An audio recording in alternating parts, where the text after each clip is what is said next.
some of my graduation stills for some of the guys out here in California. So Oh. I knew Alex. But Yasmin, yeah, that was, I didn't know how that happened. Um, but yeah, it was just me and you, and I was like, hey, like I can help you with sales. I know like you're all over the place. I can kind of like come up with a little CRM, a little system to keep track of everything. And that's kind of how it started. And I started taking on sales calls, and you know, as we started like bringing in business, then we realized it was like we needed help. Like you needed help to actually do the work, and so that's why we brought in Alex and Yasmin, and that was our core team right there. Like we managed like I guess it's 20 almost 20 galas now, but even before that, like they helped us with those first few ones. We kicked off with that first one, and then more started coming in. I think the second one is when you guys came in, like the second actual gala, and then we just like took off from there.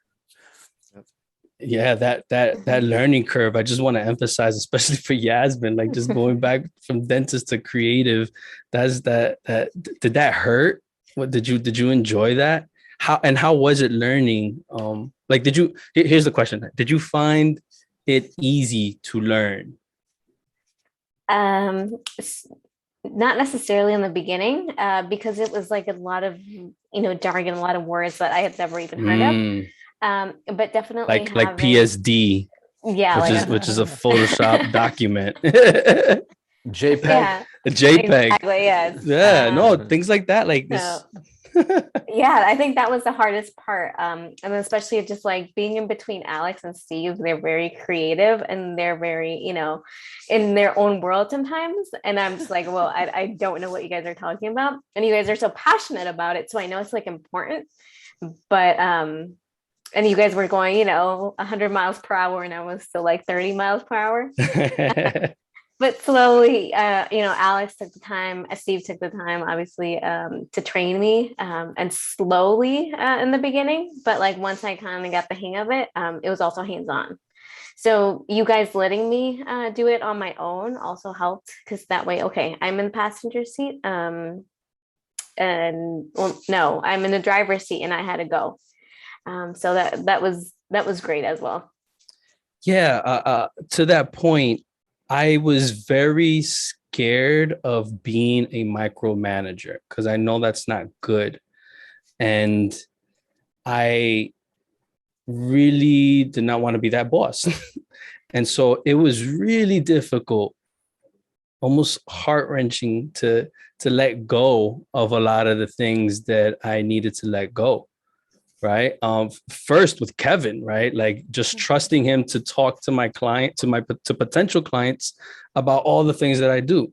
Right. And Kevin, I know that was a learning curve, right? To learn about all the different creative things that we can service one, and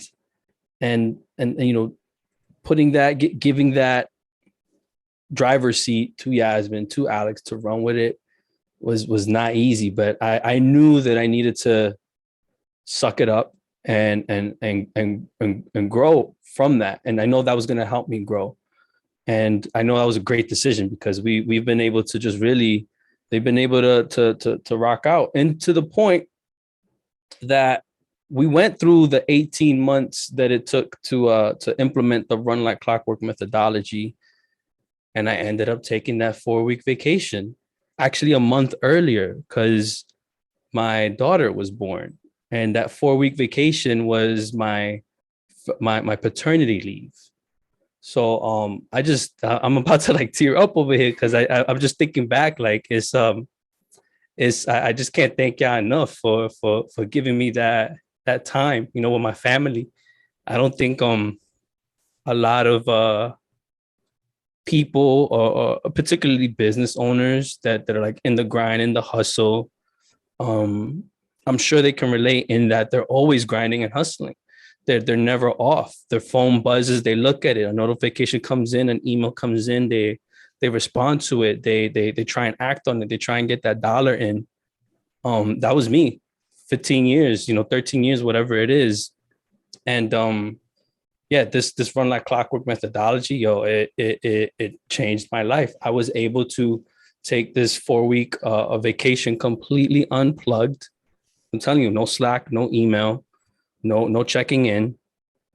And we gradually built up to that 4 week. I mean, pretty fast actually. But yeah, I was able to be with my daughter, with my wife, and just be there. And I think that is just incredibly important for anybody really. Like, so even past me taking this 4 week vacation, right? The next goals are going to be so that Kevin can take a 4 week vacation. And I mean like paid, like fully, like as same thing as though they're working, but like, yo, just take time off, right?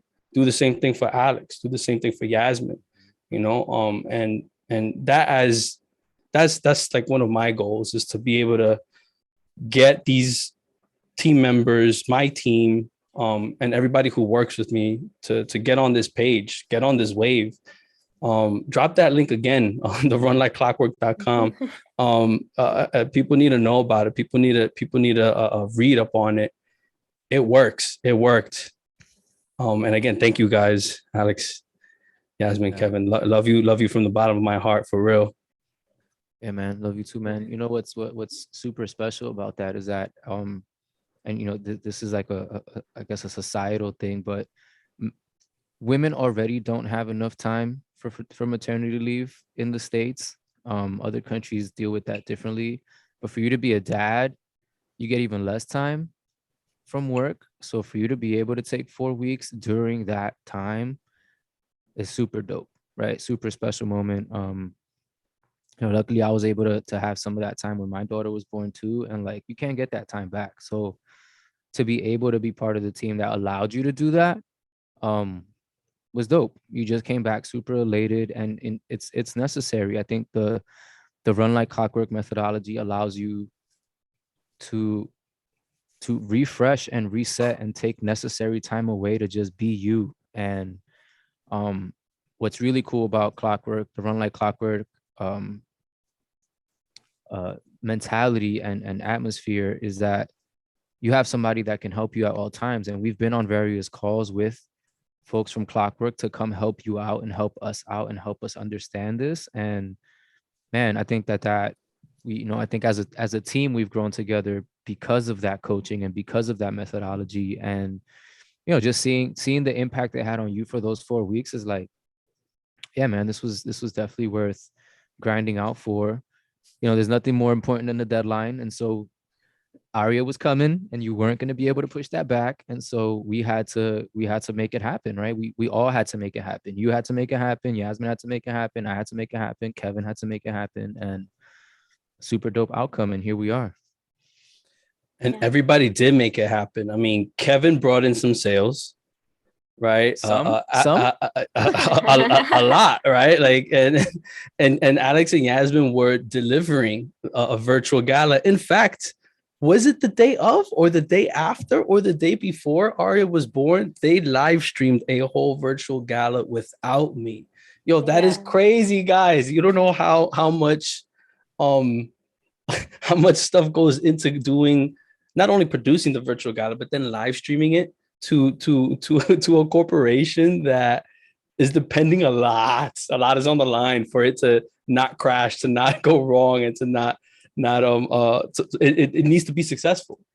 And that pressure is wild, but we've been able to do it and deliver it, and the team did it without me, and I am OD incredibly proud of that. And I'm just, again, trying to put other people on, so definitely read that book and see what's up. So the Run Like Clockwork methodology, we know that works. Implementing it, cool, but what didn't work? I kind of want to get into that. What would you guys say? What were the painful parts of this whole process? Yeah, I mean, you mentioned a little bit that you used to be like a yes man a lot in last week's podcast with Kevin, and that was just like in terms of sales. But I guess also with these virtual galas, you know, clients would ask, "Oh, can we do this?" And you know, yeah, we can do it because we know we can. We know we have the creative mentality and just capacity to do it. but then we realized that that affected obviously timelines, that just affected, teamwork time, and just managing time. And so we have realized that now we had to like cut back and, say no to some things where, if we said yes, it obviously would have to cost a little more. So just kind of implementing that and being more, like managing time better. That was something we worked on a lot. Because it was not so great in the beginning. Yeah, and I think to that, what we needed to do is to implement time tracking. And Alex, you revealed a superpower that I did not know you had. You remember that superpower? My Google Sheet stuff. Yes, Alex knows Google Sheets and how to manipulate numbers and all that. And I had no idea. Me, I've never touched Google Sheets, never touched an Excel spreadsheet. And Alex came through. I was like, "Oh, we gotta do time tracking. Oh, yeah, we could do this code over here, and then calculate the time, and then it's gonna be 1.5 hours for this and that." And I'm like, "Bro, where you been at all my life?" Right in front of my face. Yeah, right? super necessary. And I think that comes from all my experience prior to sitting with you, like on that level, right? Like we always sat on a creative level, and I had all this managerial experience and all this event planning experience, assistant director stuff from like working at the school setting, and it's just all those little widgets and gadgets that you pick up along the way. Like this was a perfect time to unleash all of that. And it was like, yo, man, we can't give out prices on the fly like that. And I learned that also from the business, from the stores that Kevin mentioned earlier. Like I realized that I was underpricing and I was losing money at some point. And so I needed to understand what really went into what I was making. And so it was the same process here. And you just said there's so much that happens in a gala from beginning to end that we need to understand how much is each person and each little bit doing, and how much is that costing, and each person's rate is different. And so we need to, there's a really big picture here that can be dissected. And so, but once we got to understand that, I think that really helped. I'd like to take that and kind of microdose it a little bit, or just bring it down. So like, for example, if a designer is designing a poster, right? Something simple, and interacting with the client, getting the sale, and delivering the poster, and doing like revisions. That designer is really taking on more roles than just designing. They're taking on a sales representative. They're taking on, yes, the design role. There's also a bit of project management that goes on, and that's another role. So that one designer can actually charge for 3 people, even though they're that one person, if they're doing it effectively, right? And if they're doing it right, and if they are pricing correctly, they could be getting almost triple, right? Depending on what they're charging. But that was something that went wrong, right? And maybe Kevin, maybe you could shed a little bit of light on that. Like budgets weren't bringing profits, right? And we had to like reorganize that. Like how can you touch on that? A couple of things, like when you're selling something, I needed to understand what I was selling.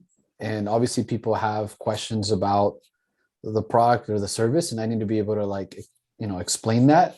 So me not being a technical person, it was learning very similar to like Yasmin, like just that part of it, and being able to like relay that back to them to feel comfortable to then make the decision to want to pay us, right? And to like go with us.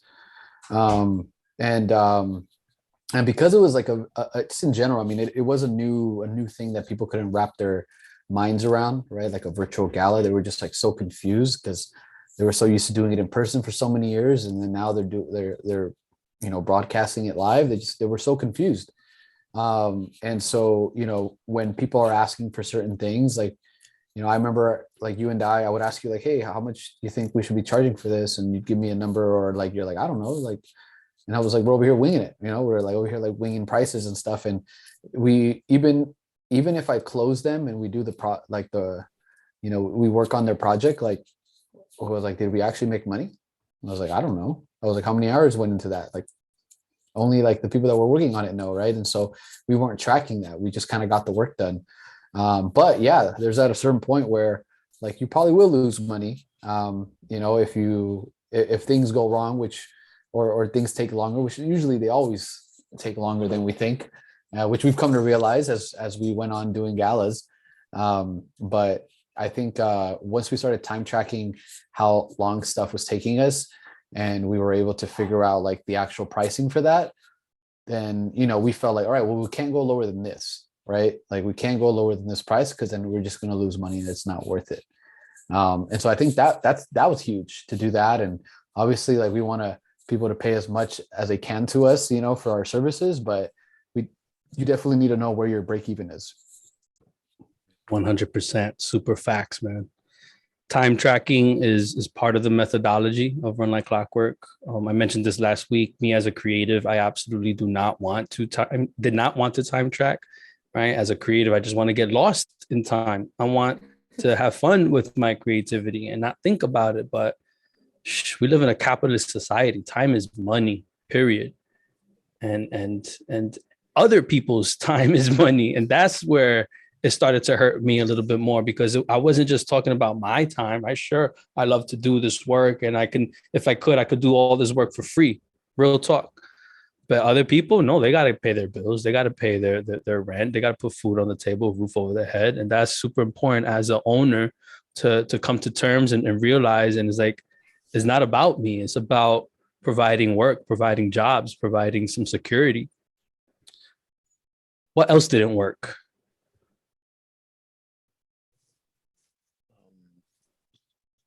I guess a little bit. You go ahead. Yeah, a little bit of organization. You know, although Steve had a lot of systems in place, you know, that were very efficient, but this whole virtual, you know, gala was obviously very new. So within that, there were structures that still needed to be made. And that's what we learned. We kind of kept getting better. In terms of like transferring assets between clients. You know, if we just use Slack is like the app that we use to communicate with all our clients. Everything gets lost in there, right? If you're just sending there. So little by little, we started to fix those, you know, folder structures within ClickUp. So in that way, the process in itself is more efficient. And we process mapped that so many times to try to get it to a place where we were happy with it. Process mapping is part of the Clockwork methodology. And what that is breaking down a process into 4 to 7 big stages, and then sort of checklisting everything within those stages. And then you can have information within each of those checklist items that has information for one to go through those processes. And just understanding that those high level processes is how things can get done, is how you can share information to others. It's how I don't do everything. Like I write it down, put in the process map, we come up with it together, and then the team knows, okay, this is step 1, step 2, step 3, step 4. So fire, amazing. Mm-hmm. And the fact that the team knows how to do it too without me, amazing. I love it. I love it. I love it. Yeah, I would say that's one of the process mapping is one of the harder things to do. It's a very high level code switch that you have to do. You're zooming out.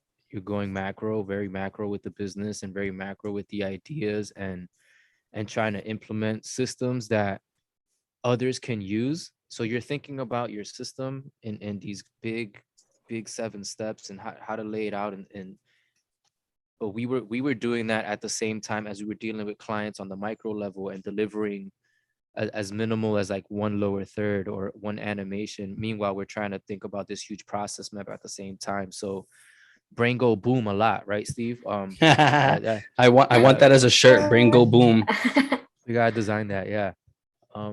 But that, yeah, code switching is incredibly difficult, but I think that we do a great job at putting ourselves in that mindset. And I think that that's also a big Clockwork mentality, is like being able to switch and code switch and handle the business from the top and then come out from the bottom also and deliver what you got to deliver. Facts, man. One more pain point I'd say is probably a continuous learning of managing clients and setting expectations, which was just tough because the virtual gala, I mean, this is what we're talking about, is just like this multi-step process with multi things inside of it. It was just hard to set those expectations in the beginning, and then having those very uncomfortable conversations about money, about budgeting, about over budgeting. I mean, going over your budget, right? And yeah, that was just painful. So all this to say, like, sure, we had a really successful couple years during the pandemic. Sure, we brought in a lot of bread, and I was able to take my vacation. People in here were able to take some vacation as well, and we learned so much, but it didn't come with. It wasn't all like unicorns and rainbows. We definitely came out with some battle scars, so to speak. But you roll with the punches, and you live and you learn, and you get better every day. As long as you're better than the person you were yesterday, then I think you're in a good path. Ooh, any final thoughts? Yeah. Just want to say thank you, I guess, for trusting us to make all of this happen the past 2 years. It's been a good ride. Absolutely. No, thank y'all for being part of my life, part of my team, part of this whole crazy vision that I have of uplifting my community through creativity, with the Team Lucin brand, with the Hallucinated brand, with the Support Creativity brand. Thank you all. It's been quite the ride. Still not done. So much to go. It ain't over yet. I'll just say this, man. If y'all like what you hear right now, definitely follow us on Instagram, follow us on Twitch. A lot more conversations to come, and a lot more sharing, a lot more milestones happening this year. So just please stay tuned, share it, invite people to the podcast, invite people to the sets. It's going to be a good ride. Yeah, absolutely. We have so much to share, right? We've learned so much. And that's what this podcast, this live stream is all about. It's just opening the doors of what has Team Lucin been doing, what has the Hallucinated team been doing, and hoping that one can learn from our experience. I do believe that knowledge should be passed down, and not charge an arm and a leg for it, like colleges do, unfortunately.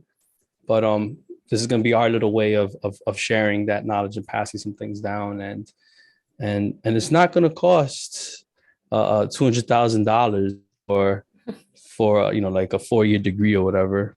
Which, by the way, I'm $200,000+ in student debt, but that'll be a topic for another day. Great, guys. So I'm gonna go ahead and say bye-bye to you guys. Love you so much, and I'm gonna go over here on the wide screen.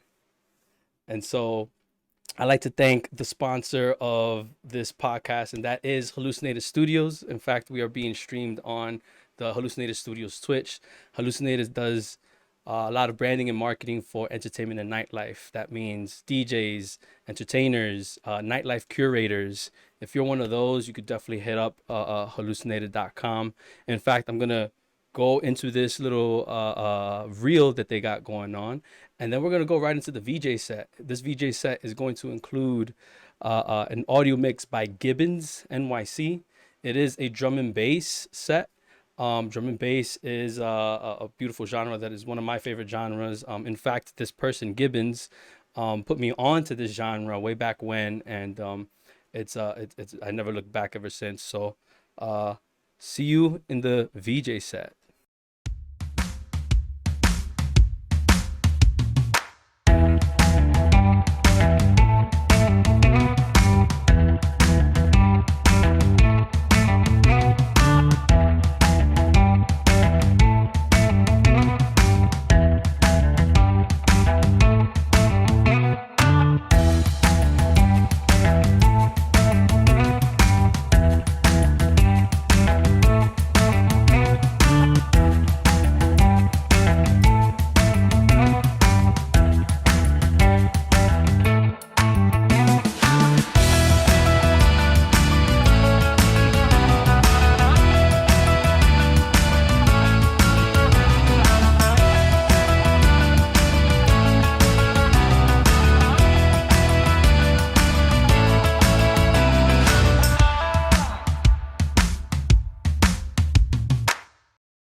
fun. Let's have some fun on this Thursday.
Welcome. Thank you for tuning in.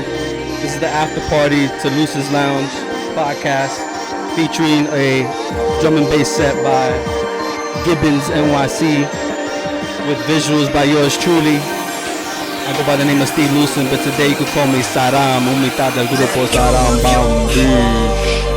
To reach this destination on your own. Warmth has been taken away from you. Sudden implications through and through and through and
Tonight I'm drinking Pitoro Carvajal.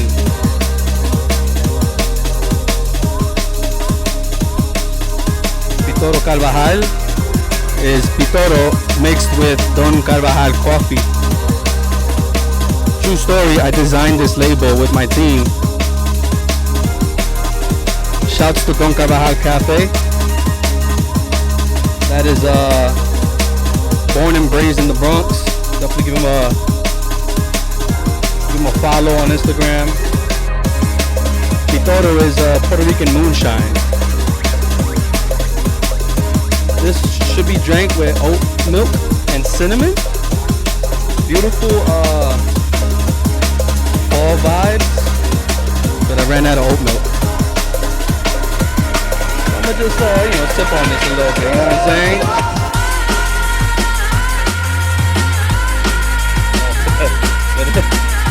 But the music got a little bit of that, I gotta hold on the sip.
Gibbons NYC on the mix.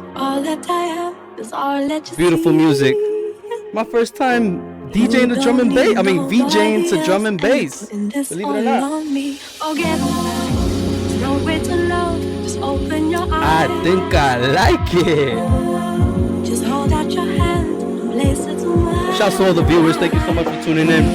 Really appreciate the love. Just trying to share the love of creativity. And that's how I do it.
Is like, or this is a little bit of liquid drum and bass, so it's like the R&B of drum and bass.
racing already. Damn, Gibbons. Haven't listened to this mix in a while. So it's all, I'm freestyling here in the visuals. Freestyling.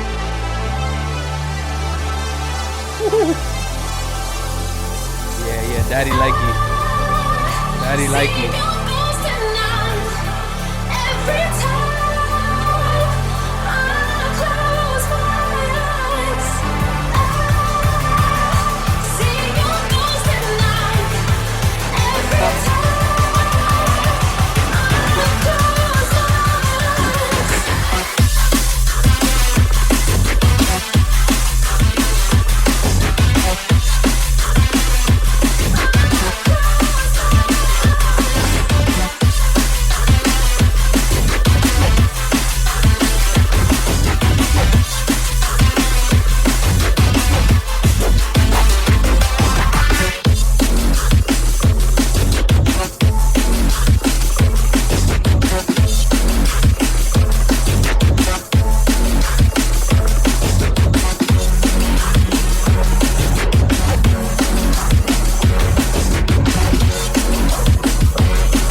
If you're still with me, let me know where you're tuning in from. What city, what borough, what state, what planet.